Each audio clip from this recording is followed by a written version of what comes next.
अस्सलाम वालेकुम डॉक्टर नवीद अख्तर। उम्मीद है आप लोग खैरियत से होंगे। इस वीडियो में बात करेंगे सिंध के मुलाजमीन और पेंशनर के लिए, और ये एक मुकम्मल इस वीडियो, इसमें तमाम तफसीलात हैं कि कितनी पेंशन बढ़ी, कितनी तनख्वाह बढ़ी, कितने अलाउंस बढ़े, हर चीज़ कौन कौन सा अलाउंस मिलेगा, कन्वेंस अलाउंस क्या है, पर्सनल अलाउंस क्या है, डिफरेंशियल अलाउंस क्या है। तो इस वीडियो को देखने के बाद उम्मीद है आपको ज़रूरत महसूस नहीं होगी। अगर फिर भी समझ में आए तो आप कमेंट्स में लिखें, हम आपको बता देंगे। वीडियो शुरू करने से पहले इस चैनल को सब्सक्राइब कर लें और बेल आइकन दबा दें। तो सबसे पहले बात करते हैं आपकी तनख्वाह कितनी बढ़ी। आपकी तनख्वाह जिस तरह वफाक ने बढ़ाई है, 2026 का पे स्केल नया रिवाइज हो चुका है, और आपका भी पे स्केल उसी तरह से रिवाइज हो चुका है। पहले 2022 का पे स्केल था, वो रिवाइज होकर 2026 का हो गया। कैसे हुआ है? The basic pay scale BPS 2026 have been introduced by merging ad hoc relief allowance 2022 and ad hoc relief allowance 2025। तो आपका ढाक रिलीफ अलाउंस 2022 का और 2025 का जम हो चुका है, नया पे स्केल इंट्रोड्यूस हो चुका है, जिसको हम कहेंगे पे स्केल 2026। और इसका इतलाक कब से होगा? इसका इतलाक होगा 1 जुलाई 2026 से, यानी हो चुका है। तो इसमें फिर क्या होगा, आपको बाकी जो दो ढाक हैं, जिसमें 2023 का और 24 का, वो रहेंगे, लेकिन वो आपकी तनख्वाह का हिस्सा नहीं बना। इसके अलावा गवर्नमेंट ऑफ सिंध ने आपको क्या दिया? 7% दिया। 7%, जिस तरह वफाक ने दिया बिल्कुल उसी तरह आपका 2022 का और 2025 का जम होने के बाद 7%। अगर आपकी तनख्वाह 10,000 थी, बेसिक आपका अलाउंस था 2025 का 5,000 और 2022 का 5, अभी होगी आपकी 20,000। और अभी आपको जो अलाउंस मिलेगा ढाकर रिलीफ 7% वो मिलेगा नई बेसिक बेसिक के मुताबिक 20,000 पर। यानी कि अभी जो 7% इंक्रीज हुआ है, ये नई बेसिक पे पर हुआ, ये आपने बात जहन में रखनी है। एक बात तो ये। दूसरी बात ये है कि यहाँ पर फिर एक फ़र्क आ जाता था। फ़र्क क्या आ जाता है कि पिछले साल जो तनख्वाहें बढ़ी थी, वो सब ने बढ़ाई थी 10%। वफाक ने भी, पंजाब ने भी, और सब ने 10% तनख्वाह बढ़ाई थी। लेकिन जो सिंध था, उसने तनख्वाह बढ़ाई थी कितनी? 12%। सिंध ने बढ़ाई थी 12%। जो 2025 का था, इसका साल में जो तनख्वाहें बढ़ी थी, वो सब ने 10% बढ़ाई थी, और सिंध ने बढ़ाई थी 12%। तो जब सब सूबों ने और वफाक ने 2025 का जो एडहाक रिलीफ जमा किया, तो वो 10% था। लेकिन सिंध का क्या था? सिंध में थोड़ी सी सूरत मुख्तलिफ थी। यहाँ स्केल 1 से लेकर स्केल 16 तक 12% थी, और ऊपर 10% थी।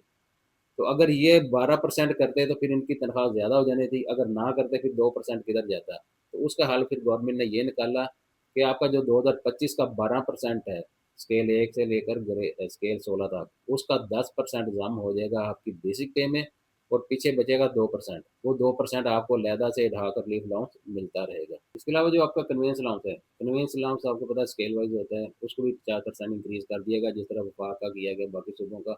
जो पहले 1,000 ले रहा था, उसको भी 1,500 मिलेगा। तो ये चार कैटेगरीज में, चार ग्रुप में, 1 से लेकर 4 तक, 5 से लेकर 10 तक, 11 से 15, और 16 एंड अबाव। वो किस तरह है वो आपके सामने।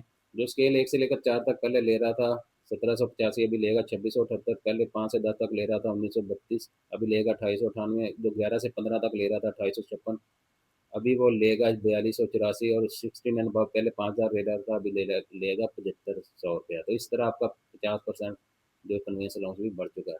इसके अलावा जो डिसेबल पर्सन है, बाकी सूबों और वफाक की तरह आप लोगों का जो डिसेबिलिटी का जो था convince allowance, special convince allowance, वो पहले 6,000 था, उसको बढ़ाकर कर दिया गया 10,000। तो ये था सबके लिए एक जैसी ही चीज़।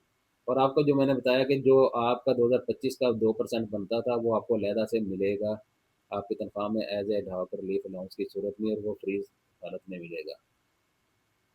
इसके अलावा एक पर्सनल अलाउंस है छोटा सा, वो भी आपको मिलेगा। ये उन लोगों को मिलेगा कि जिनकी पे, जो मिनिमम पे है उससे कम है, ये उन लोगों को मिलेगा। ये 400-500 इस तरह से होता है, बहुत कम है, लेकिन मिलेगा ये ज़रूर। और वो उन मुलाजमीन को मिलेगा जिनकी जो मिनिमम पे है, मिनिमम वेजेस है, वो कम है, ये उनको मिलेगा। अभी हम देखते हैं कि पे स्केल रिवाइज होने के बाद आप लोगों को नया पे स्केल के मुताबिक तनख्वाह कितनी मिली है। जैसे कि ये चार्ट आपके सामने, इसमें सब तो नहीं, हम 4-5 को देख लेते हैं। जैसे स्केल 1 है, पहले इसकी थी 13,550, 430 इंक्रीमेंट था। मैक्सिमम थी 26,450, 30 स्टेजेस थी। अभी इसकी बन गई है 16,280, इंक्रीमेंट 520 रुपये, मैक्सिमम बन गई 31,880। स्केल 4 की 14,690 पहले थी, अभी बन गई 17,650, और इसका इंक्रीमेंट बन गया 800। स्केल 10 की पहले थी 18,050 रुपये, अभी बन गई 21,680, और इसकी इंक्रीमेंट बन गई 1,430 रुपये। स्केल 15 की पहले थी 23,920, अभी बन गई है 28,730, और इसका इंक्रीमेंट बन गया 2380 रुपये। स्केल 16 का पहले 28,070 था, अभी बन गया उसका 33,720 और इंक्रीमेंट बन गया 2720 रुपये। स्केल 18 का पहले 56,880 था, अभी बन गया 68,330 और इसका इंक्रीमेंट बन गया 5120 रुपये। और स्केल 22 का था पहले 1,22,190, अभी उसकी बन गई 1,46,770 रुपये और इसका इंक्रीमेंट बन गया 10,470 रुपये। तो इस तरह से सब के स्केल के जो पे बढ़ गई है और इंक्रीमेंट भी बढ़ गए हैं। और आपको जो पहला अगली पे स्केल का जो इंक्रीमेंट है वो 1 दिसंबर 2026 को, अभी जो दिसंबर आ रहा है, आपको नए स्केल के मुताबिक आपको पहला इंक्रीमेंट यहाँ पर मिल जाएगा। और इसके अलावा जो 2023 का और 2024 का आपका था जो एडहॉक रिलीफ अलाउंस वो फ्रीज हो जाएंगे और वो उसी हालत पर फिर कायम रहेंगे। तो जैसे मैंने पर्सनल अलाउंस की बात की थी, ये सबको नहीं मिलेगा। ये किनको मिलेगा? ये उन लोगों को मिलेगा कि जिनकी पे कम होती है।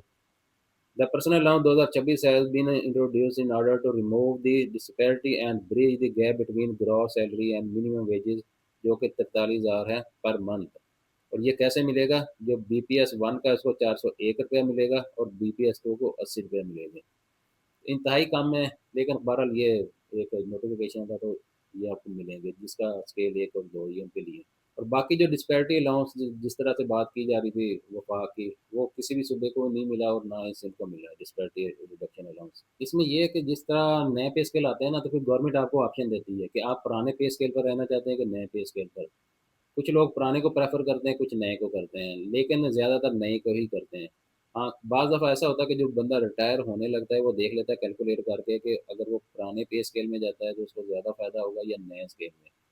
तो इस तरह से आपको भी ये ऑप्शन दिया गया, आप 30 दिन के अंदर अंदर अगर चाहें तो पुराने पे स्केल पर ही जाएंगे। अगर आप ऑप्शन वो नहीं रेज करेंगे तो फिर आप जो नए स्केल है वो ऑटोमेटिक आप पर लागू हो जाएंगे। अभी बात करते हैं पेंशन की, तो गवर्नमेंट ऑफ सिंध ने अपने जो पेंशनर हैं सूबाई मुलाजिम की पेंशन में 7% इजाफा कर दिया है। The government of Sindh has been pleased to sanction an increase at the rate of 7% of net pension with effect from 1 July 2026 with further order on to the civil personal pensioners of the government of Sindh। तो इस तरह जो pensioners हैं बाकी सूबों सवाए पंजाब के और वफाक की तरह 7% का इजाफा किया गया है।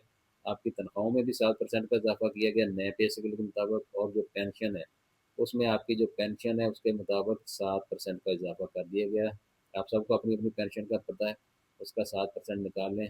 अगर आपकी 10,000 पेंशन है तो 700, अगर 20,000 पेंशन है तो 1,400 रुपया आपकी पेंशन में इजाफा हो चुका है। और इसका इतलाक कब से होगा? इसका इतलाक होगा 1 जुलाई 2026 से। मुझे उम्मीद है कि आप लोगों को समझ आ गई है। अगर फिर भी आप समझते हैं कि आपको किसी पॉइंट की समझ नहीं आई तो आप कमेंट्स में लिखें, आपको जवाब ज़रूर दिया जाएगा। इस चैनल को आप सब्सक्राइब करें और बेल आइकन दबाएं। शुक्रिया।